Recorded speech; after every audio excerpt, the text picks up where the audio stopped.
प्रधानमंत्री नरेंद्र मोदी के नाम का डंका आज पूरी दुनिया में बज रहा है और मोदी के करिश्माई नेतृत्व के बलबूते ही बीजेपी केंद्र की सत्ता पर आसीन भी हो पाई थी। लेकिन कहा जाता है कि शिवसेना संस्थापक बाला साहब ठाकरे के लिए मोदी पीएम पद की पहली पसंद नहीं थे। बाला साहेब का निधन होने पर मोदी के मुंबई न पहुंचने को भी इस विवाद से जोड़कर देखा गया। केंद्रीय मंत्रिमंडल गठन के वक्त भी बीजेपी और शिवसेना के बीच खटास झलकी थी। खबर तो ये भी थी कि शिवसेना से दोस्ती टूटने की एक वजह मोदी ही थे और मोदी के चलते ही बीजेपी ने शिवसेना के आगे न झुकने का फैसला किया था। शिवसेना से बीजेपी का गठबंधन अब टूट चुका है और दोनों ही पार्टियां अकेले ही चुनाव मैदान में अपनी किस्मत आजमा रही हैं। दोस्ती टूटने के बाद शिवसेना बीजेपी पर विश्वासघात का आरोप लगा रही है, लेकिन बीजेपी के दूसरे नेताओं के साथ साथ प्रधानमंत्री मोदी ने शिवसेना पर कुछ भी न बोलने का ऐलान कर दिया है। साथ ही मोदी महाराष्ट्र की चुनावी रैलियों में बाला साहेब की तारीफों में कसीदे पढ़ते नजर आ रहे हैं। ऐसे में सवाल उठता है कि जब बीजेपी और शिवसेना में दोस्ती का रिश्ता कायम था, तब मोदी ने कभी बाला साहेब पर कोई सीधी प्रतिक्रिया नहीं दी। लेकिन रिश्ते टूटने के बाद आखिर मोदी क्यों कर रहे हैं बाल ठाकरे की तारीफ? आखिर शिवसेना पर खामोश क्यों है मोदी? बीजेपी शिवसेना के बीच है अंदरूनी सांठगांठ। फिर परवान चढ़ सकती है दोनों की दोस्ती। चुनाव बाद हो सकता है बीजेपी शिवसेना का गठबंधन। मोदी का ठाकरे प्रेम।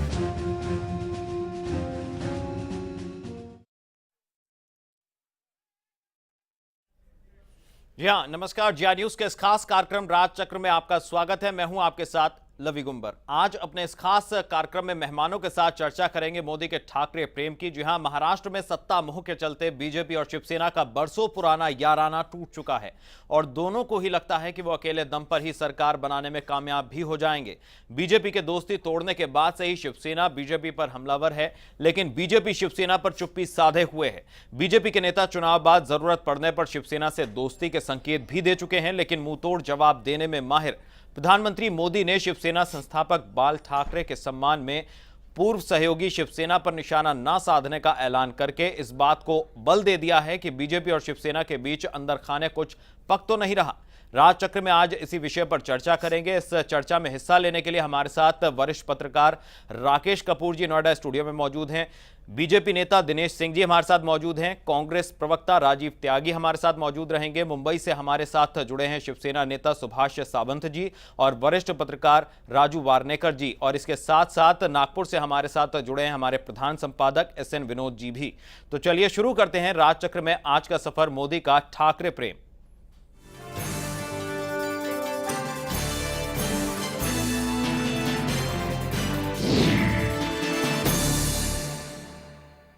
प्रधानमंत्री नरेंद्र मोदी महाराष्ट्र में बीजेपी को सत्ता दिलाने के लिए पूरे जी जान से जुटे हुए हैं और प्रदेश की जनता से कांग्रेस एनसीपी गठबंधन को उखाड़ फेंकने का आह्वान कर रहे हैं। लेकिन कभी बीजेपी के दोस्त रहे शिवसेना पर कुछ भी नहीं बोल रहे, लेकिन शिवसेना इसे प्रधानमंत्री मोदी का चुनावी हथकंडा बताती नजर आ रही है। आइए देखते हैं एक रिपोर्ट। पीएम मोदी ने बाल ठाकरे को दी श्रद्धांजलि। शिवसेना के खिलाफ न बोलने का किया ऐलान। नरेंद्र मोदी जी आगे बढ़ो। प्रधानमंत्री नरेंद्र मोदी महाराष्ट्र में एक के बाद एक चुनावी सभाएं करके बीजेपी के पक्ष में वोट मांगने की अपील कर रहे हैं। एक ओर तो मोदी कांग्रेस एनसीपी पर जमकर अपनी भड़ास निकाल रहे हैं, तो वहीं अपने पुराने साथी रहे शिवसेना पर कोई हमला नहीं कर रहे और बाला साहेब ठाकरे को श्रद्धांजलि देते हुए उनकी तारीफों के पुल बांध रहे हैं।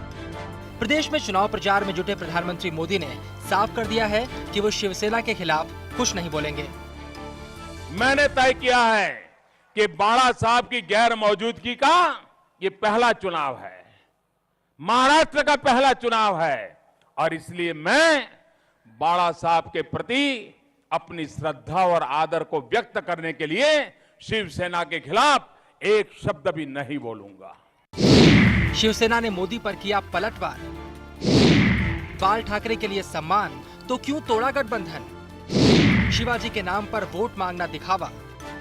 भले ही बीजेपी के साथ साथ प्रधानमंत्री मोदी शिवसेना पर चुप्पी साधे हुए हैं, लेकिन शिवसेना बीजेपी पर हमले का कोई मौका नहीं छोड़ रही। अब शिवसेना बाल ठाकरे के लिए पीएम मोदी के सम्मान पर सवाल खड़ा कर रही है। अपने मुखपत्र सामना में मोदी पर पलटवार करते हुए शिवसेना ने लिखा है, शिवसेना को लेकर सम्मान उस वक्त कहां गया जब राज्य में दोनों दलों के बीच सीटों के बंटवारे को लेकर गठबंधन तोड़ दिया गया। हिंदुत्व के सिद्धांतों पर किया गया गठबंधन तोड़ने से पहले आपने बाला साहेब के बारे में नहीं सोचा। यदि गठबंधन ना तोड़ा जाता तो वो बाला साहेब ठाकरे के लिए सच्ची श्रद्धांजलि होती। शिवसेना ने बीजेपी पर महाराष्ट्र को तोड़ने का सपना लेकर चुनाव मैदान में उतरने का आरोप भी लगाया। साथ ही कहा गया, पीएम को ये बताने के लिए मुंबई आने की जरूरत नहीं कि कांग्रेस और राष्ट्रवादियों ने महाराष्ट्र में लूट मचाई है। बीजेपी भले ही शिवसेना पर कोई हमला नहीं कर रही, लेकिन शिवसेना बीजेपी पर हमला करने का कोई मौका नहीं छोड़ रही। और अभी तक मोदी लहर पर निशाना साध रही शिवसेना अब सीधे सीधे प्रधानमंत्री नरेंद्र मोदी पर ही हमला बोल रही है। ब्यूरो रिपोर्ट, जिया न्यूज।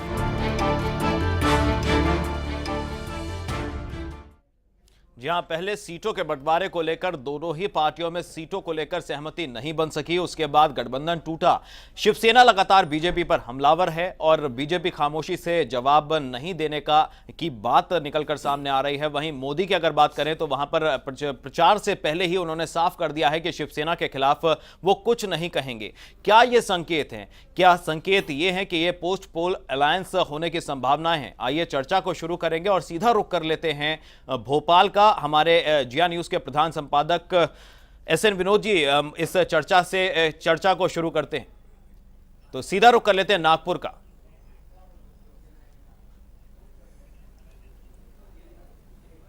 तो कहीं ना कहीं कोई खिचड़ी पक रही है जरूर। तो ध्यान दीजिए, आपको याद होगा जब अगर शिवसेना के ऊपर आक्रमण नहीं करने का ऐलान करते हैं मोदी और यह कहते हैं कि बाला साहब ठाकरे के खिलाफ असीम प्यार है, असीम आदर है, इसलिए वे शिवसेना के खिलाफ कुछ नहीं बोलेंगे।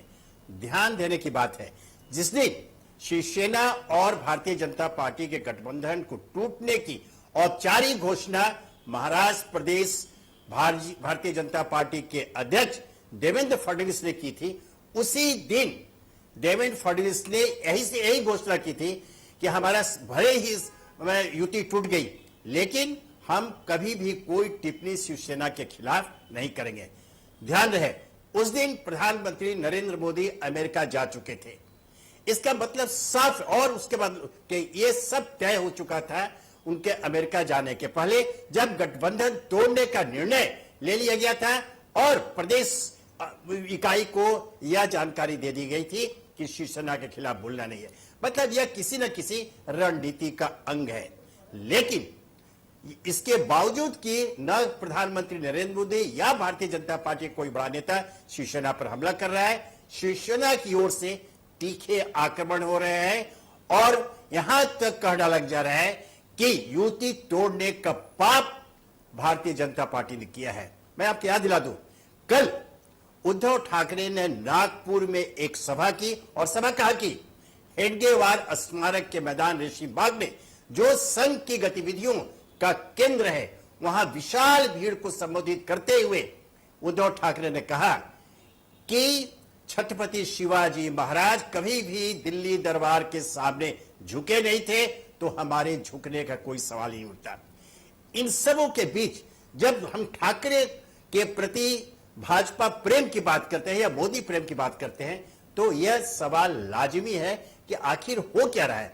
क्या चुनाव पश्चात ऐसी स्थिति पैदा होगी कि भारतीय जनता पार्टी और शिवसेना दोनों पुराने मित्र एक साथ आ जाए, या फिर कहीं कोई तीसरा दरवाजा तो नहीं है जिस पर भारतीय जनता पार्टी और शिवसेना दोनों दस्तक दे सकती है? इस पर चर्चा करेंगे। आज हम सीधे चलते हैं सबसे पहले दिनेश जी के पास, भारतीय जनता पार्टी के नेता दिनेश जी मौजूद हैं। दिनेश जी, उद्धव ठाकरे ने सीधा सीधा कहा है कि युति तोड़ने का पाप भारतीय जनता पार्टी ने किया है, और यह एक अजीब विचित्र स्थिति है, बल्कि रोचक हम कहेंगे कि एक तरफ तो आपके प्रधानमंत्री बाला साहब ठाकरे प्रति असीम श्रद्धा की भावना व्यक्त करते हैं, दूसरी तरफ हर क्षेत्र में जाकर भारतीय जनता पार्टी के लिए पूर्ण बहुमत दिलाने की मांग भी करते हैं, और शिवसेना की ओर से बराबर आक्रमण किया जा रहा है कि यहां पर उनकी दाल गलने वाली नहीं है।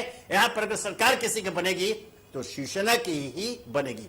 ऐसे में आपको क्या लगता है कि कहीं कोई अंदरूनी समझौता आपके और शिवसेना के बीच हो चुका है या होने की संभावना है? विनोद जी, बाला साहब जी जो अभिभावक थे, जितने वो शिवसेना के थे उतने ही जी। भारतीय जनता पार्टी के।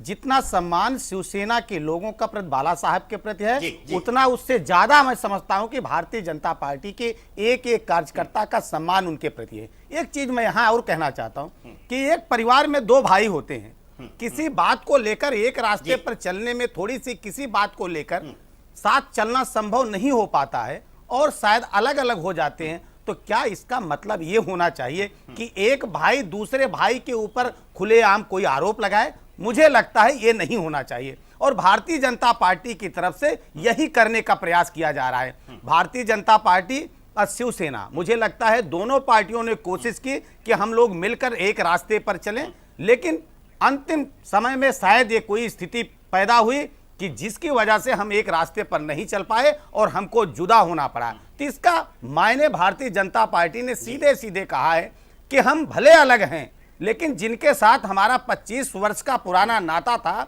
और जो एक अभिभावक हम दोनों पार्टियों के थे, बाला साहब जी, उनके सम्मान में हम उनके अभाव, उनके अनुपस्थिति में पहला चुनाव हो रहा है। इसलिए शिवसेना को जो बोलना हो बोले, लेकिन भारतीय जनता पार्टी कुछ भी नहीं बोलेगी। और दूसरा सवाल आपका, आपने ये कहा कि क्या भारतीय जनता पार्टी और शिवसेना में कोई समझौता हो गया है? मैं समझता हूं कि महाराष्ट्र की जनता बहुत जागरूक है और महाराष्ट्र की जनता इस चुनाव में भारतीय जनता पार्टी को स्पष्ट बहुमत देने जा रही है। इसलिए किसी से गठबंधन होने का, विनोद जी, कोई सवाल ही नहीं पैदा होता है। किसी से समझौता होने का कोई सवाल ही नहीं पैदा होता है। दिनेश जी, ये जो आपने बात कही, ये बड़ा अजीब बात है। एक तरफ हम श्रद्धा प्रेम की बात करते हैं, लेकिन एक हकीकत को, एक तथ्य को आप सभी जान लें कि महाराष्ट्र में भारतीय जनता पार्टी को अगर शक्ति मिली, अगर उसने पांव जमाया, तो इसके पीछे सबसे बड़ा कारण बाला साहब ठाकरे थे। उनके कारण, और 25 वर्ष पहले जो गठबंधन हुआ हिंदुत्व के नाम पर, विचारधारा के नाम पर, और उसके बाद ही भारतीय जनता पार्टी को पांव पसारने का मौका मिला, एक शक्ति मिली शिवसेना कारण और विशेषकर बाला साहब ठाकरे कारण। और आज एक तरफ आप कह रहे हैं कि बहुत असीम प्रेम है, हम शिवसेना के खिलाफ नहीं बोलेंगे, तो फिर यह गठबंधन तोड़ने की जरूरत है क्यों पड़ी? मुद्दा क्या था? मुख्यमंत्री कौन बनेगा? ये तो फैसला हो सकता है, ठीक है, बाद में जिसके ज्यादा विधायक होंगे बन जाएंगे, या कोई ऐसा है जरूर कोई, यह कहीं ना कहीं यह अति आत्मविश्वास का मामला है जो भारतीय जनता पार्टी में इन दिनों देखी जा रही है। जैसे अभी सारे चुनाव प्रचार सभाओं में मोदी खुद कह रहे हैं कि जो लोकसभा में जो परिणाम आया, जो स्थिति हुई थी, वही इन राज्यों महाराष्ट्र और हरियाणा के चुनाव में होगा। मतलब उनमें अति आत्मविश्वास है कि और कि मोदी लहर के सहारे ही हम यहां भी पूर्ण बहुमत ले जाएंगे। क्या यह कारण नहीं था कि उन्होंने आपने 25 वर्ष की दोस्ती को दरकिनार कर दिया, उठा दूध की मक्खी की तरह निकालकर बाहर फेंक दिया? उसे बाहर फेंका जिसने आपको महाराष्ट्र में पांव जमाने की स्थिति दी थी, आपकी शक्ति बढ़ाई थी। विनोद जी, ये आत्मविश्वास जो बात कर रहे हैं, मैं उसके साथ हूं। निश्चित तौर पर हर व्यक्ति के अंदर आत्मविश्वास होना चाहिए, और ये आत्मविश्वास आता कहां है? ये आत्मविश्वास आता है जब जनता जनार्दन उस नेतृत्व पर, उस पार्टी पर अपनी आस्था व्यक्त करती है। दोस्ती तोड़ देंगे नहीं, इसका अर्थ यह तो नहीं है। आत्मविश्वास विनोद जी आना कोई बुरी बात नहीं है, लेकिन घमंड नहीं आना चाहिए। आज भारतीय जनता पार्टी के किसी कार्यकर्ता या किसी नेता में कोई घमंड नहीं है, आत्मविश्वास है। लेकिन यहाँ बात अहंकार की आ रही है। नहीं, कोई अहंकार नहीं है विनोद जी। और दूसरी बात जो कह रहे हैं, इस तरह से जिस तरह से लोकसभा चुनाव में आपने देखा था, आप ये शब्द जो कह रहे हैं कि दूध में मक्खी की तरह निकाल के फेंक देना, मुझे लगता है ये शब्द ठीक नहीं है। भारतीय जनता पार्टी ने अंतिम समय तक प्रयास किया कि हमारा गठबंधन बना रहे, लेकिन किन्हीं कारणों से हमारा गठबंधन विनोद जी नहीं बन पाया। सैनिकों के बीच यही भावना अब चल रही है विनोद जी, किन्हीं कारणों से हमारा गठबंधन नहीं चल पाया, तो इसका मतलब ये कदापि नहीं होता है जिसके साथ हम 25 साल तक, जिसके कदम से कदम मिलाकर चलते थे, जिसके साथ कंधे से कंधा मिलाकर चलते थे, आज किसी मुद्दे पर हम अलग हो गए तो उसके ऊपर हम कीचड़ उखाड़ना शुरू कर दें। नहीं विनोद जी, मैं नहीं मानता हूं कि आज किन्हीं कारणों से अगर हम अलग हो गए हैं तो हम एक दूसरे पर कीचड़ उछाड़ना शुरू कर दें। मुझे लगता है ना तो शिवसेना के लिए हितकर होगा, ना तो भारतीय जनता पार्टी के लिए हितकर होगा। इसलिए भारतीय जनता पार्टी ने कहा है, भारतीय जनता पार्टी के नेतृत्व ने कहा है, प्रधानमंत्री जी ने कहा, आपके पास अब फिर आएंगे, है ना? ये हम अभी सीधे चलते हैं। हमारे साथ वरिष्ठ पत्रकार राकेश कपूर जी बैठे हुए हैं, उसके बाद हमारे साथ कांग्रेस के प्रवक्ता भी है और शिवसेना के नेता भी हैं, उनके पास भी हम चलेंगे। लेकिन राकेश कपूर जी, चूंकि ये सारे विवादों के बीच आपकी सहभागिता रही, हम जब जब हमने इस पर चर्चा की, आपने अपने विचार प्रकट किए। अभी जो एक अति महत्वपूर्ण बात यह हो गई है कि बार बार नरेंद्र मोदी और भारतीय जनता पार्टी के स्थानीय मतलब प्रदेश के नेताओं के आश्वासन के बावजूद कि हम शिवसेना पर आक्रमण नहीं करेंगे, उनके खिलाफ नहीं बोलेंगे, शिवसेना की ओर से प्रतिदिन तीखे से तीखे शब्दों में आक्रमण किया जा रहा है। और इसके जो, जैसा मैंने कहा कि जिस दिन ये ज्योति तोड़ने की घोषणा देवेंद्र फडणवीस ने की थी, उस दिन उन्होंने घोषणा की थी कि हम शिवसेना के खिलाफ नहीं बोलेंगे। और विदेश से लौटने के बाद जब महाराष्ट्र के दौरे पर पहुंचे नरेंद्र मोदी, उन्होंने इस बात को दोहराया। यह तो साफ संकेत है कि ऐसी रणनीति पहले तय हो चुकी थी कि हम शिवसेना के खिलाफ नहीं बोलेंगे। जैसा मैंने कहा कि हो सकता है कि बाद में उनकी मदद की जरूरत हमें पड़े। क्या ऐसा आपको लगता है? नहीं विनोद जी, देखिए इसमें हमें वैज्ञानिक रूप से राजनीति का और राजनीतिक परिस्थितियों का विश्लेषण करना चाहिए। नरेंद्र मोदी जितने कुशल राजनीतिज्ञ हैं, जितने कुशल कम्युनिकेटर हैं, लोगों से संवाद की स्थिति पैदा करते हैं और जितनी खूबसूरती के साथ अपनी बात कहते हैं, उतनी ही खूबसूरती के साथ उन्होंने महाराष्ट्र की राजनीति की नब्ज पकड़ करके ये बात फेंकी है कि मैं बाला साहब देवरस के खिलाफ बाल ठाकरे के खिलाफ कुछ नहीं बोलूँगा। उसका एक कारण है, देखिए ना, आप जरा विश्लेषण कीजिए, 25 साल में बीजेपी को शिवसेना से क्या मिला? सिर्फ 5 साल का शासन और उसके बाद 15 साल लगातार विपक्ष में, और पिछले चुनावों में 169 सीटों पर शिवसेना लड़ी, जीती 44 सीटें, और बीजेपी 119 या 117 सीटें लड़ी और जीती 46 सीटें। तो बड़ी स्थिति स्पष्ट है। मैंने पहले भी आपके इसी प्रोग्राम में निवेदन किया था कि ये चुनाव इस बात को सिद्ध करेंगे कि शिवसेना की क्षेत्रीय और तालिबानी प्रकार की राजनीति का अंत आ चुका है। नरेंद्र मोदी का जो राष्ट्रवाद है वो समग्र राष्ट्रवाद है। इसके अंतर्गत शिवसेना की स्थिति वही है जैसे जो है उड़ जहाज का पंछी फिर जहाज पे आवे। क्यों अनंत गीते ने केंद्रीय मंत्रिमंडल से इस्तीफा नहीं दिया है? क्योंकि उनके पास कोई दूसरा ठौर नहीं है। वे जानते हैं कि इस बार बाजी हाथ से निकल चुकी है। महाराष्ट्र में जिस प्रकार से आज राजनीतिक शतरंज बिछी हुई है, उसमें इस बात की पूरी संभावना है कि बीजेपी वर्सेस रेस्ट, और नरेंद्र मोदी ये जानते हैं कि शिवसेना पर मैं जितना आक्रमण करूंगा उतने ही बीजेपी के वोटों का बंटवारा होगा। बीजेपी के वोट संगठित, कंसोलिडेट, जो राष्ट्रवादी या तथाकथित हिंदुत्व समर्थक मतदाता हैं, वे सब एक होकर के ही अगर बीजेपी के पक्ष में आते हैं तभी बीजेपी दूसरी पार्टियों को मात दे सकती है। वो इस बात को जानते हैं। और शिवसेना की दिक्कत यह है कि उन्हें बीजेपी का विरोध करना पड़ रहा है, वरना ये शिवसेना है जो इमरजेंसी के दौरान बाल ठाकरे भी थे, इंदिरा जी के पीछे पीछे घूमते थे, और बीजेपी के नेता नरेंद्र मोदी भी थे जो जंगलों में और मुंह छिपा करके अब भेष बदल करके कभी जेल में और कभी इधर उधर घूमते थे सारे बीजेपी के नेता। तो दोनों पार्टियों में के चरित्र में भी अंतर है। हमें इन बातों को बहुत सूक्ष्मता से देखना चाहिए। आपने कहा कि शिवसेना ने पैर जमाने का अवसर दिया, हो सकता है एक सीमा तक सही है, लेकिन भाजपा का प्रादुर्भाव या आविर्भाव इमरजेंसी के बाद महाराष्ट्र में हुआ और उसके बाद ही शिवसेना का भी हुआ। लेकिन शिवसेना अभी तक पूरे महाराष्ट्र के एक अंचल में ही है, विदर्भ में उसका कुछ नहीं है। ये भी हमें स्वीकार करना चाहिए और ये हमें देखना चाहिए। जी विनोद जी,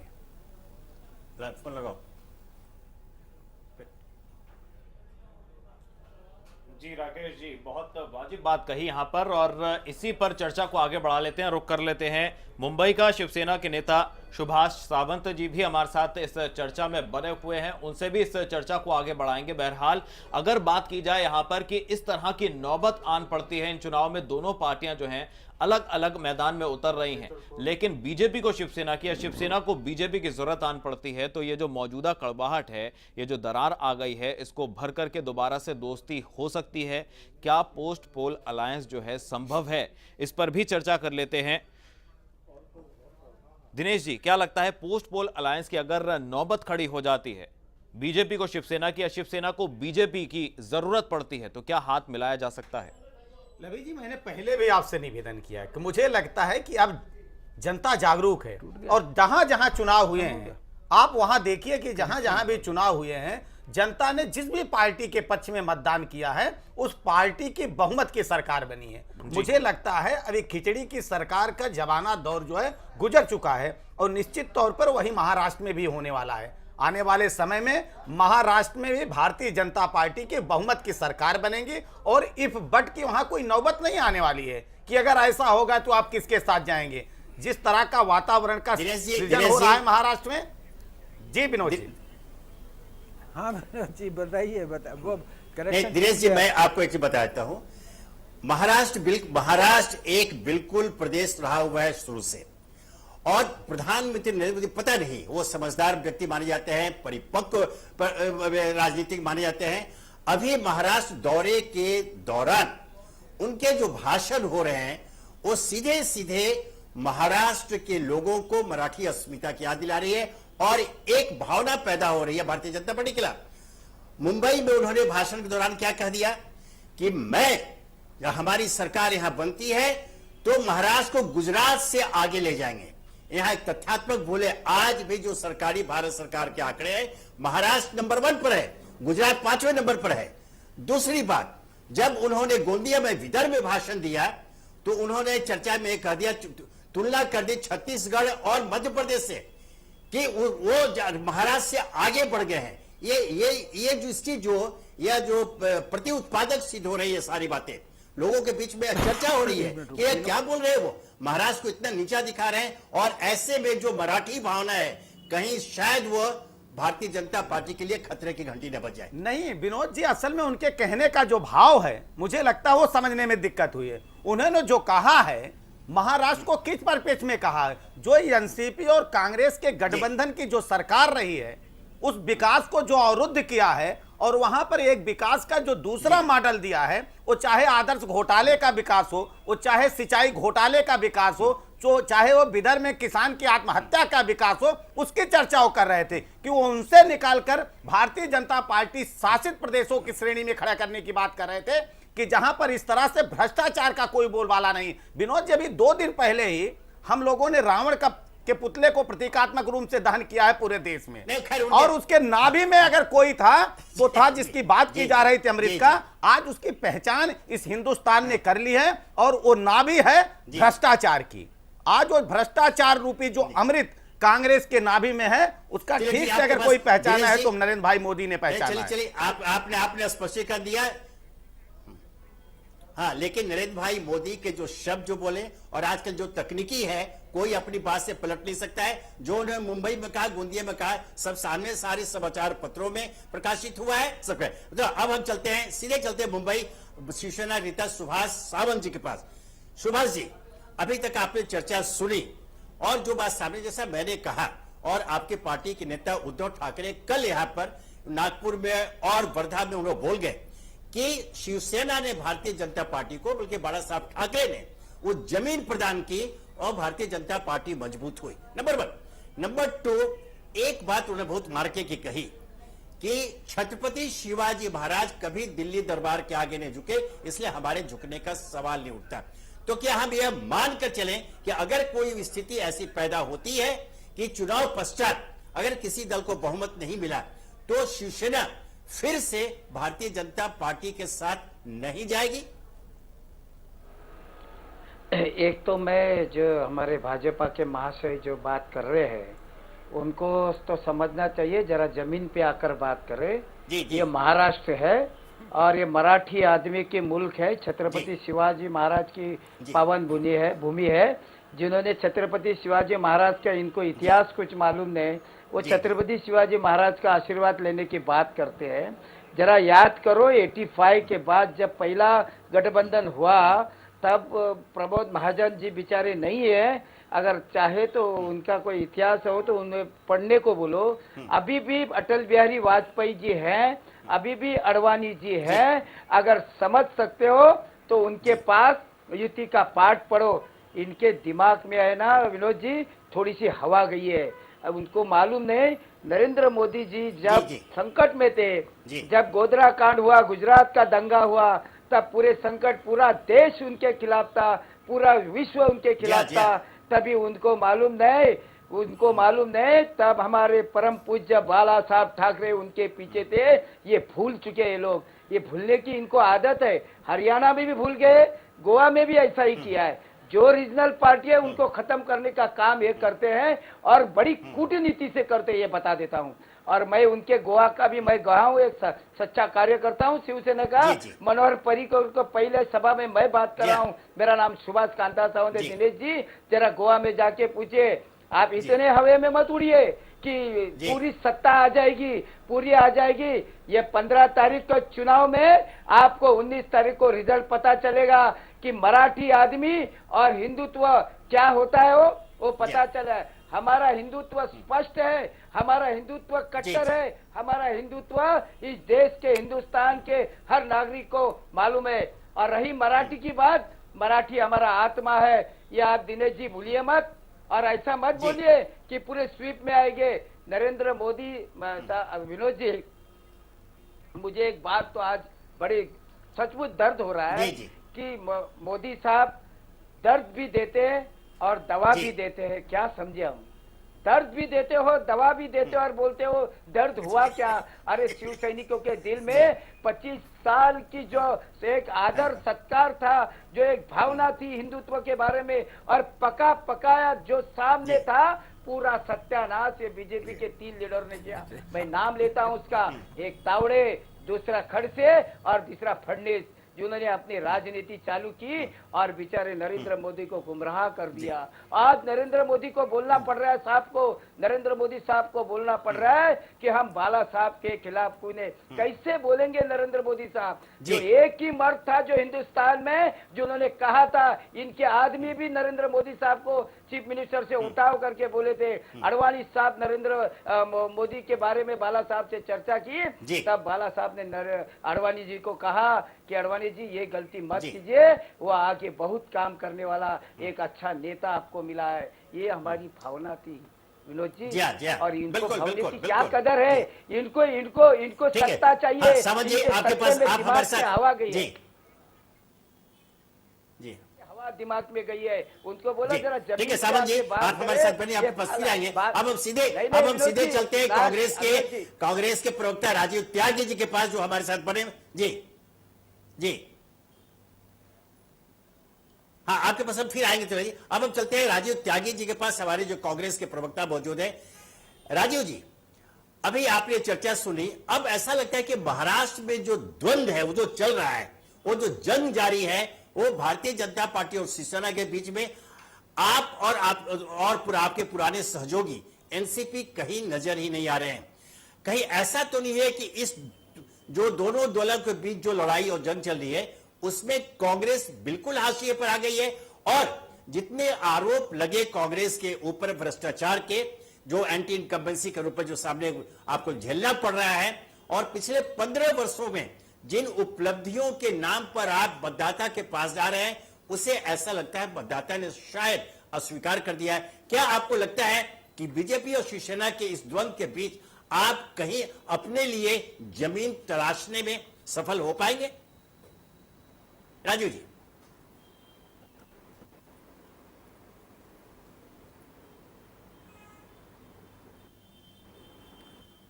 बहुत देर कर दी मेहरबान आते आते। सबसे पहले तो मैं, जो आज 5 लोग बाग शहीद हुए हैं पाकिस्तान बॉर्डर पे, और पाकिस्तान जिस तरह से बमबारी कर रहा है, शहीद कर रहा है यहाँ के सिविल, जी, तो तो ये भारतीय जनता पार्टी के लोग बाग देखें कि वो किस दम पे आए थे और क्या वो कर रहे हैं। रही बात महाराष्ट्र के परिप्रेक्ष्य में, मैं आपको बता दूं कि महाराष्ट्र टोटल इंडस्ट्रियल प्रोडक्शन का 25% महाराष्ट्र से आता है और महाराष्ट्र देश का सबसे रिच स्टेट है। और महाराष्ट्र का अगर आप देखेंगे जीडीपी में, तो महाराष्ट्र की 1,20,000 करोड़ की सकल घरेलू उत्पाद है। तो अगर इन सब चीज़ों को देखेंगे तो इसका मतलब ये कि पिछले 15 साल में महाराष्ट्र में काम हुआ है, जिसकी वजह से वहाँ पे प्रति व्यक्ति आय भी सबसे ज़्यादा है और 25% टोटल देश के प्रोडक्शन का वहाँ की इंडस्ट्रीज करके दे रही हैं। तो मेरा कहना यह है कि किसी भी स्टेट में ग्रोथ जब होगी, जब वहाँ अमन होगा, चैन होगा, विजन होगा, वो कांग्रेस पार्टी के पास था। और रही बात, हो सकता है कि कुछ लोग इस तरह सोचते हो, जो आपकी सोच थी इस स्टोरी के मेरे से प्रश्न पूछने से पहले, मैं आपको कहना चाहूँगा कि महाराष्ट्र में जिसकी भी फाइट है हमसे फाइट है, शिवसेना की फाइट हमसे फाइट है, बीजेपी की फाइट हमसे फाइट है। ये अलग अलग प्रोविंसेस में ये पार्टियां हैं, चाहे एनसीपी हो, शिवसेना हो या भारतीय जनता पार्टी है। कांग्रेस पार्टी पूरे महाराष्ट्र में है और निश्चित रूप से जो हमने कार्य किया है, यदि विकास कोई पैमाना है तो महाराष्ट्र में हम चौथी बार सरकार बनाने जा रहे हैं।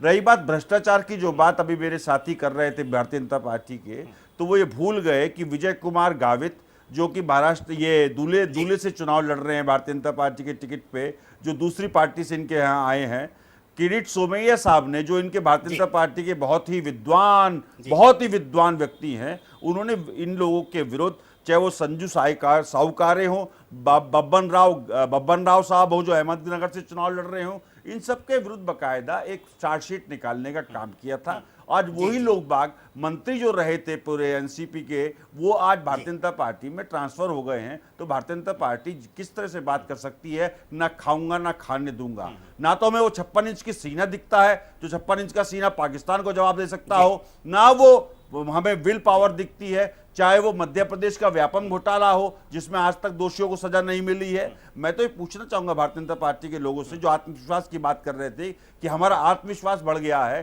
तो सन 84 में जब आपकी 2 सीट थी तो क्या आपका आत्मविश्वास घट गया था? कांग्रेस पार्टी अपने सिद्धांतों पर अडिग है, राजनीति सिद्धांतों पे होती है। राजनीति में व्यवस्था परिवर्तन की बात होती है, सत्ता परिवर्तन की बात नहीं होती है। कांग्रेस पार्टी अपनी व्यवस्था को लेकर के, अपने सिद्धांतों को लेकर के अडिग है और हमेशा अडिग मैं आपसे जानना चाहता हूँ राजीव जी, मैं आपसे यह जानना चाहता हूं कि महाराष्ट्र प्रदेश में जो चुनाव हो रहे हैं, आप किसके नेतृत्व में चुनाव लड़ रहे हैं? कोई केंद्रीय नेता तो आपके नजर नहीं आ रहा है।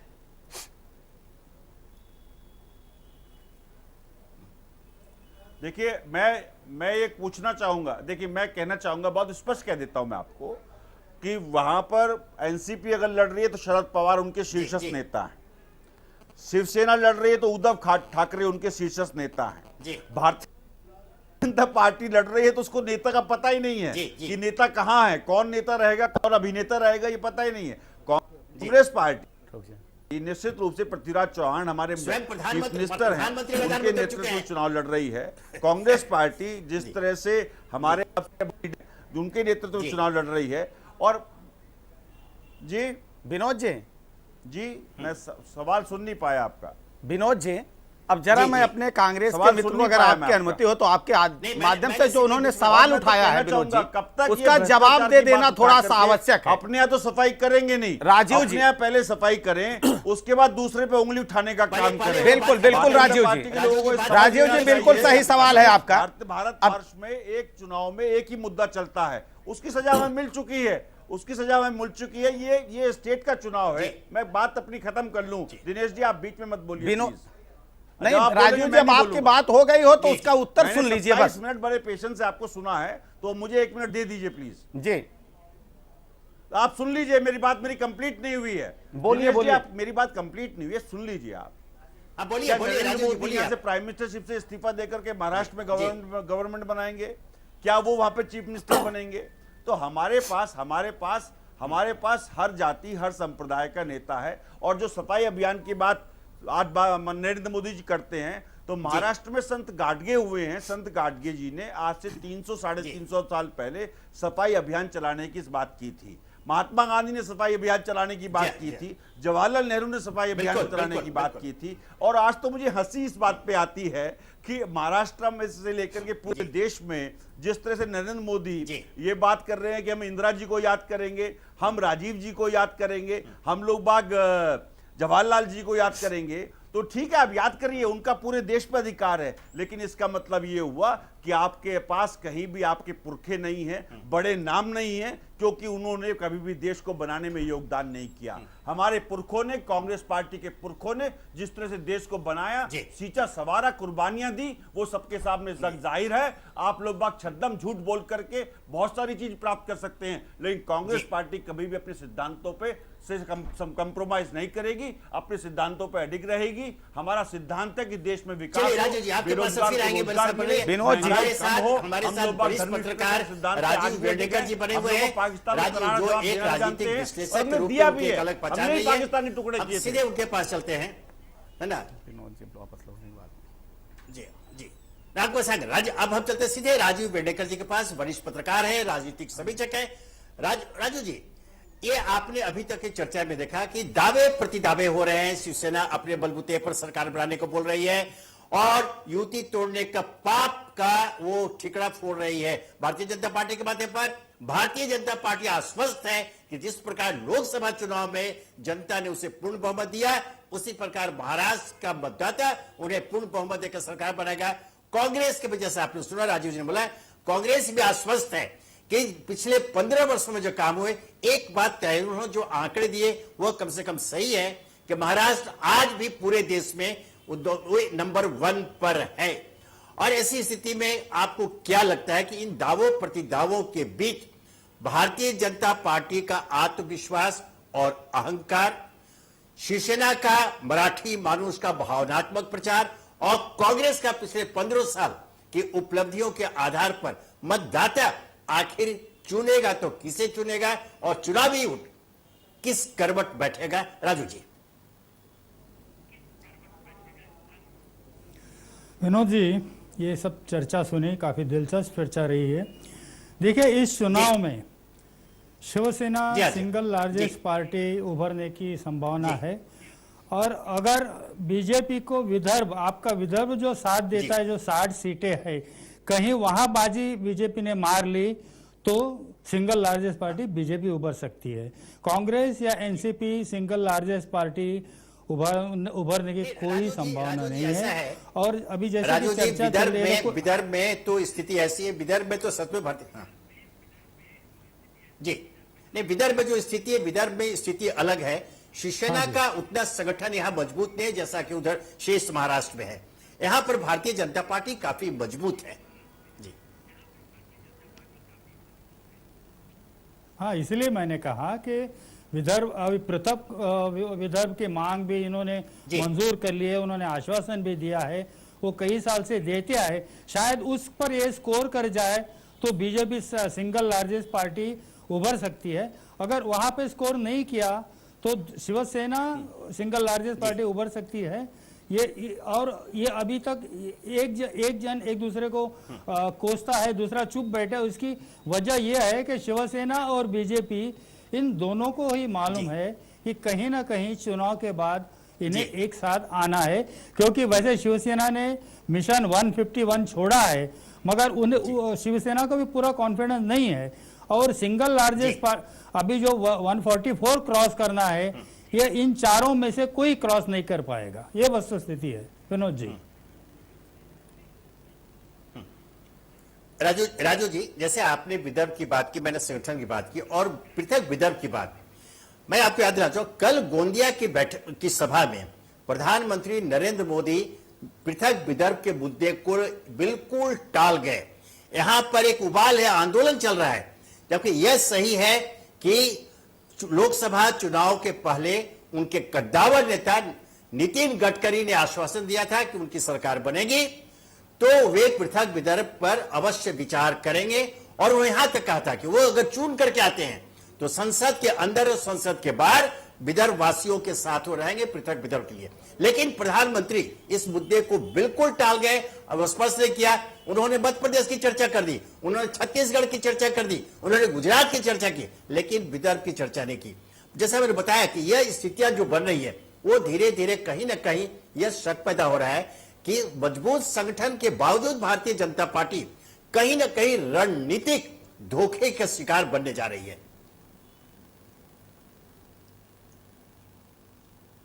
विनोद जी, कांग्रेस, एनसीपी, मनसे, शिवसेना, ये चारों पार्टियां पृथक विदर्भ का विरोध कर चुकी है और कहीं भी नरेंद्र मोदी या बीजेपी के और कोई नेता कोई रिस्क लेना नहीं चाहते कि ऐसा एक माहौल बने कि जैसे कि पूरा बीजेपी का, क्योंकि ज्यादा से ज्यादा उन्हें सपोर्ट विदर्भ में मिलेगा, बाकी कोंकण, मराठवाड़ा, वेस्टर्न महाराष्ट्र कहीं तो मिलने वाला नहीं है। शायद वो एक टेक्टिकल रीजन है कि प्रधानमंत्री ये विदर्भ के बारे में उन्होंने कुछ बयान करने से करना टाल दिया। विनोद जी, तो हाँ, लेकिन विदर्भवासी तो राजा। खैर, हम चलते हैं फिर सुभाष जी के पास। सुभाष जी, अभी तो जो आपने कहा, एक जो आशंका व्यक्त की जा रही है, सुभाष सावंत जी, मैं आपसे पूछ रहा हूं कि जिस प्रकार आप लोग सीधे सीधे, आपके नेता, आपके अन्य लोग जिस प्रकार भारतीय जनता पार्टी के ऊपर आक्रमण कर रहे हैं, तो यह तो स्पष्ट संकेत मिल रहा है कि अगर जरूरत पड़ी किसी पार्टी का समर्थन लेने के लिए तो शायद दोबारा आप भारतीय जनता पार्टी के दरवाजे पर दस्तक नहीं देंगे। ऐसे में कौन सी संभावना है? अभी एक जो सूत्र बता रहे हैं, जो राजनीतिक समीक्षक है महाराष्ट्र के अंदर, उनका यह कहना है कि अगर ऐसी स्थिति पैदा हुई तो संभावना इस बात की अब ज्यादा है कि शायद आप लोग एनसीपी के दरवाजे पर दस्तक दें। क्या इसमें कोई तथ्य मौजूद नजर है? देखिए, महाराष्ट्र तब भी सर ऊंचा उठा के जिया है, आज भी जिएगा, चाहे कोई भी हो। महाराष्ट्र सर कभी भी दिल्ली के सामने नहीं झुकाएगा, नहीं झुकाएगा। ये तो छत्रपति शिवाजी महाराज के टाइम से ये इतिहास आया है। महाराष्ट्र का झुकना तो तय नहीं है। अगर दिल्ली को अगर झुकना हो तो दिल्ली झुके महाराष्ट्र के सामने, लेकिन महाराष्ट्र झुकने वाला ने ये मराठी आदमी की आवाज है। और रहा दूसरी बात, हम अगर फुल स्विंग में आ गए तो हमें किसी की जरूरत भी नहीं पड़ेगी। जैसे राजू वेर्नेकर ने जो कहा है कि एक लार्जर पार्टी करके उभर के आ सकती है, मैं तो उनके मुंह में घी शक्कर बोलूं, ये होने वाला है और उनकी बात सच होने वाले है कि इसलिए कि मराठी आदमी भड़क गया है और हिंदुत्व जाग गया है। हिंदुत्व, बीजेपी की हिंदुत्व वो दुटप्पी रही है, लेकिन शिवसेना की हिंदुत्व स्पष्ट और स्पष्ट भाषा में कहा है कि हम लड़ेंगे तो हिंदुत्व के लड़ेंगे और लड़ेंगे तो मराठी अस्मिता के लड़े। वहां कोई भी कॉम्प्रोमाइज हो नहीं सकता। शिवसेना ने कभी भी राजकारण नहीं किया है, समाजकारण किया है। और बाला साहब के पुत्र जो उद्धव साहब है वो बोलते हैं वो ही करेंगे। विनोद जी, वही सावंत जी, अभी उनको क्या सावंत जी, और जैसा कि कल एक और बात हुई, नरेंद्र मोदी ने बहुत तीखा आक्रमण मराठा क्षत्रप के रूप में विख्यात शरद पवार पर किया। उन्होंने छत्रपति शिवाजी महाराज का नाम लेते हुए कहा डाला कि छत्रपति शिवाजी महाराज के किसी गुण के आने की कोई संभावना नहीं है शरद पवार में।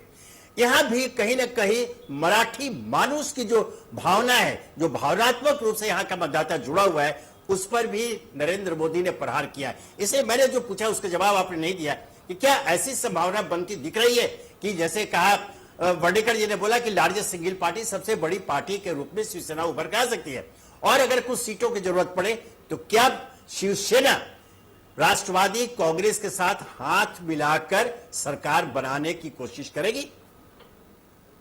नहीं, ये संभावना तो कोई एंगल से नहीं होती है। देखो, मैं आपको पहले भी क्या, शिवसेना ने 25 साल के बाद एक बड़ा झटका उनको शिवसेना को मिला है, और मोदी साहब ने दवा दर्द भी दिया और दवा भी दिया है। तो अभी तो सवाल पैदा वो नहीं होता है, तो इसलिए दूसरे पार्टी से कुछ करना न करना का बात नहीं। और शिवसेना शान से जिए, आगे भी शान से ही जिएंगे। सावंत जी, तो क्या आपको लगता है कि हाँ बोले सावंत जी, आपने कहा कि मोदी साहब ने दर्द भी दिया, दवा भी दिया है, तो क्या आपको अभी लगता है कि ये जो दर्द, नया दर्द दिया है, उसकी दवा भी मोदी साहब आपको देंगे चुनाव के बाद? वो अभी आपको कहा है ना कि महाराष्ट्र दिल्ली के सामने झुकेगा नहीं झुकेगा, क्योंकि इतना वो शायद बाला साहब हमारे ऊपर स्वर्ग नहीं, में वो है।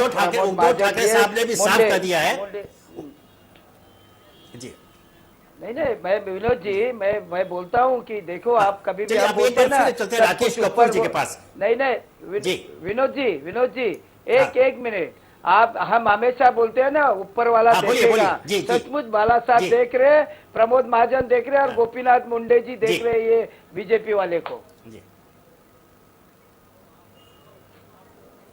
चलिए, बाला साहब देख रहे हैं, गोपीनाथ मुंडे देख रहे हैं, प्रमोद महाजन देख रहे हैं। राकेश कपूर जी, अभी हम इसको चूंकि समापन करेंगे थोड़ी देर के बाद, यह जो आपने सभी पक्ष की बातें सुन ली, एक जो नया समीकरण कहीं सुगबुगाहट ले रहा है वह यह है कि जिस प्रकार से शिवसेना की ओर से भारतीय जनता पार्टी के ऊपर आक्रमण हो रहे हैं, अब तो ऐसा लगता है कि खटास इतनी बढ़ गई है, तलखी इतनी बढ़ गई है कि जरूरत पड़ने अगर पड़ी तो शायद शिवसेना भारतीय जनता पार्टी के पास नहीं जाए, कोई तीसरा पक्ष तलाशेगा।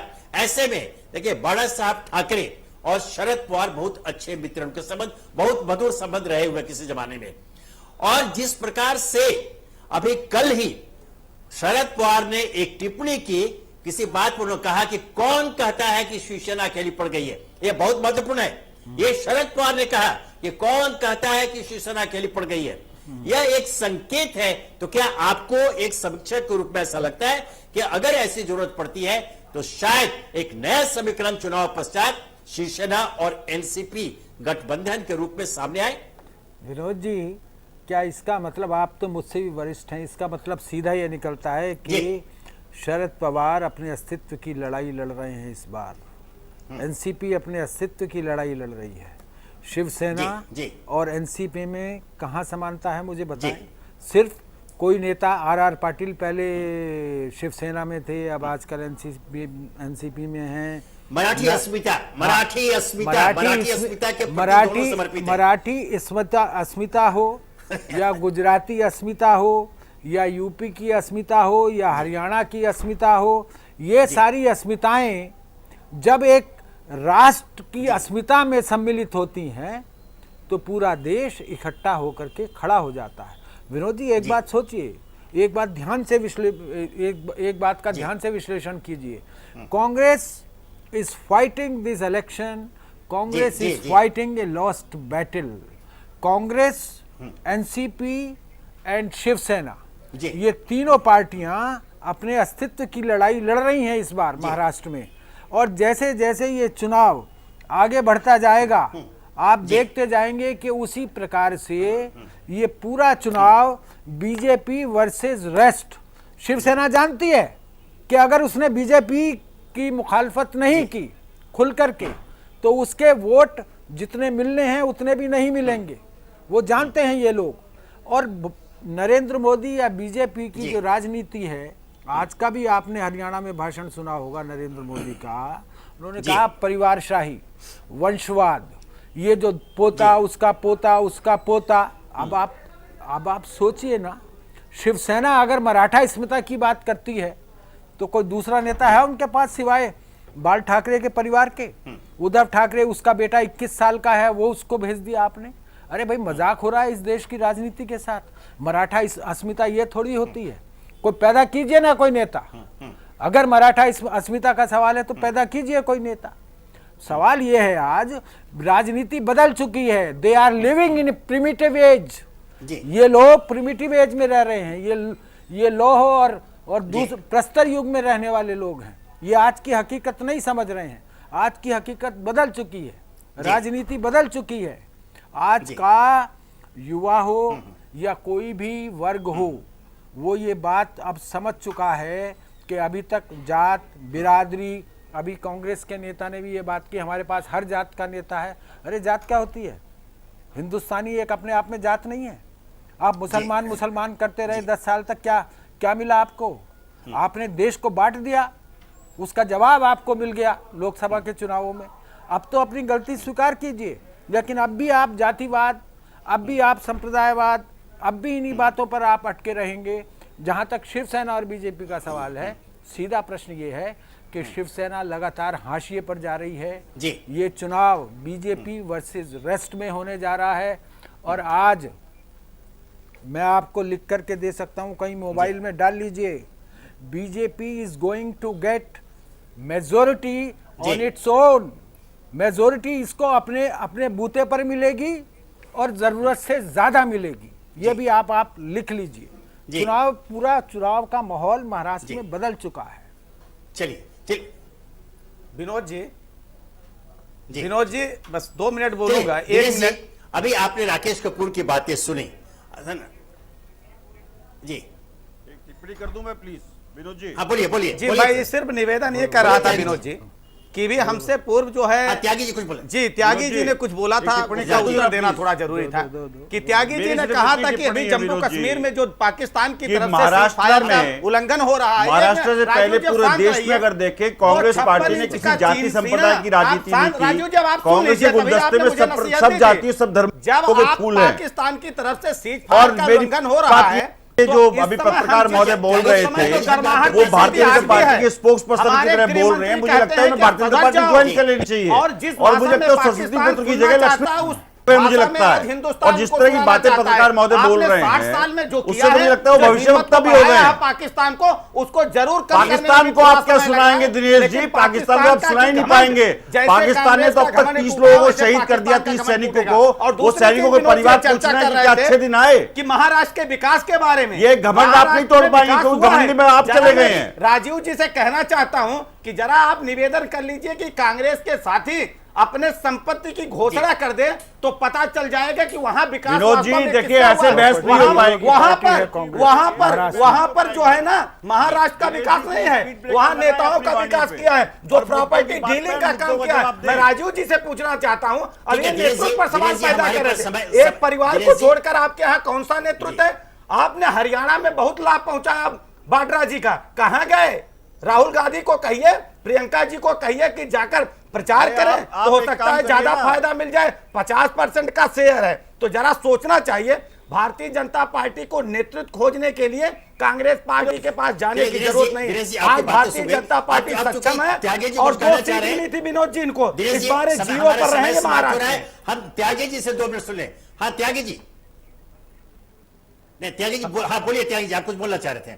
मैं टिप्पणी करना चाह रहा हूं। एक समय कम है, तुरंत आधे मिनट में जी। मेरे प्रश्नों का जवाब उनके पास है नहीं, बिल्कुल जो घोटालेबाजों की सरकार मध्य प्रदेश में इनकी चल रही है, जो राजस्थान में इनकी घोटालेबाजों की सरकार चल रही है, और जो रेप के आरोपी मोदी जी की मंत्रिमंडल में है, महाराष्ट्र में इनके पास कोई ऐसा फेस नहीं है जिसको चीफ मिनिस्टर प्रोजेक्ट कर दे, और महाराष्ट्र की बात कर रहे हैं। आज पूरे देश में आंकड़े कहते हैं कि महाराष्ट्र के बारे में जो मैंने आंकड़े दिए हैं विनोद जी, उनको आपने स्वीकार किया है। देखिए इनको रोकिए दिनेश जी को। दिनेश जी बौखला गए हैं, विकास हो रहा है। दिनेश जी बौखला गए हैं, बौखलाए नहीं है, बौखला गए हैं। 44 पर आ गए, महाराष्ट्र दिनेश जी बौखला गए हैं। देखिए ऐसा है, आज ही रिपोर्ट आई है हरियाणा के मामले में, डीएलएफ और रॉबर्ट वाड्रा जी का जो डील हुई थी उसको कंपनीज ने मान लिया है। आप लोग की बातें हमने सुन ली। चूंकि हमारा समय अब समाप्त हो रहा है, इस चर्चा को हम अब यही विराम देंगे। लेकिन अब जो बातें जितनी साथें सामने आई वो स्पष्ट हो गया है कि महाराष्ट्र का जो चुनावी दंगल अभी जारी है, उसके परिणाम को लेकर पूरे देश में उत्सुकता बनी हुई है। और यह स्पष्ट है कि चूंकि चारों बड़े दल जो महाराष्ट्र में हैं, भारतीय जनता पार्टी, शिवसेना, एनसीपी, कांग्रेस और उनके साथ राज ठाकरे के एमएलए, पांचों के पांचों इस प्रदेश में इस बार अपने अस्तित्व की, अपनी पहचान की लड़ाई लड़ रहे हैं। चूंकि ऐसा 25 वर्षों में पहली बार हुआ है कि ये चारों बड़े दल अलग अलग चुनाव लड़ रहे हैं, इसलिए अभी कुछ भी भविष्यवाणी करना खतरे से खाली नहीं है। लेकिन जो जिस प्रकार के भाषण है, जिस प्रकार के वक्तव्य हर दलों की ओर से आ रहे हैं, यह दिलचस्प होगा चुनाव परिणाम के बाद यह देखना कि अगर किसी नए समीकरण की जरूरत पड़ती है तो क्या भारतीय जनता पार्टी और शिवसेना एक साथ एक मंच पर आएंगे, या फिर शिवसेना या भारतीय जनता पार्टी अपने लिए किसी तीसरे दोस्त की तलाश करेगी। आज की चर्चा को मैं विराम देते हैं। कल हम फिर मिलेंगे राज चक्र में इसी समय इसी साथ एक नए मुद्दे पर। आप सभी का बहुत बहुत धन्यवाद। राकेश कपूर जी आपका धन्यवाद, दिनेश सिंह जी आपका धन्यवाद, राजीव त्यागी जी, सुभाष सावंत जी, राजू वर्णेकर जी, आप सबों का बहुत बहुत धन्यवाद इस चर्चा में भाग लेने के लिए। मुझे इजाजत दीजिए। नमस्कार, धन्यवाद।